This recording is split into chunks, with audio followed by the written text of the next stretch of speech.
চলুন দর্শক জেনে নেই কেমন একাদশ নিয়ে মাঠে নামবে টিম টাইগার্স। বিস্তারিত জানবো রিপোর্টের বাকি অংশে। ওয়েস্ট ইন্ডিজের বিপক্ষে চলমান টি-20 সিরিজের প্রথম 2 ম্যাচ হেরে ইতিমধ্যেই সিরিজ খুঁয়েছে বাংলাদেশ। তাই শেষ ম্যাচটি টাইগারদের জন্য কেবল মান রক্ষার লড়াই। সিরিজের শেষ ম্যাচটি মাঠে গড়াবে আগামীকাল শুক্রবার। ইতিমধ্যে 2-0-তে সিরিজ জিতে নিয়েছে ওয়েস্ট ইন্ডিজ। হোয়াইট ওয়াশ ঠেকাতে তবে কেমন হবে বাংলাদেশের একাদশ, চলুন সেটাই জেনে নেই। টি-20 ক্রিকেটে প্রতিটি বলই গুরুত্বপূর্ণ।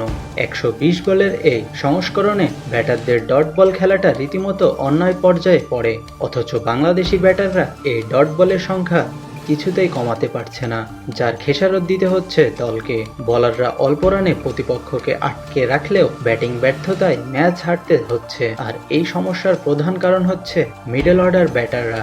আর যদি নাম উল্লেখ করি তবে সবার আগে আসবে জাকের, সোহান, শামীমদের নাম।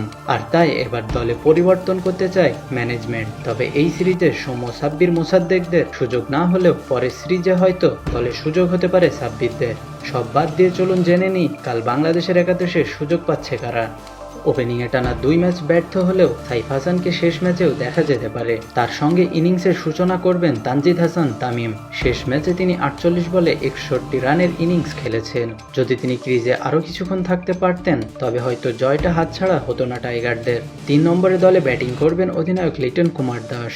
শেষ ম্যাচে কাল দারুণ শুরু করলেও ইনিংস বড় করতে পারেনি লিটন কুমার দাস। এদিকে লজ্জার হার এড়াতে লিটনের ওপরেই গুরু দায়িত্ব।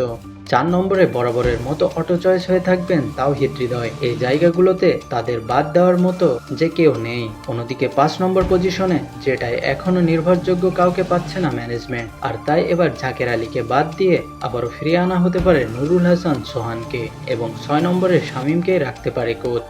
আর যদি শামীমকে বসায় তাহলে পারভেজ হোসেন, ইমন কিংবা শেখ মাহাদিকে দলে ঢুকাবে ম্যানেজমেন্ট। তাতে ওপরের দিকের পজিশনে আসবে বড় রদবদল।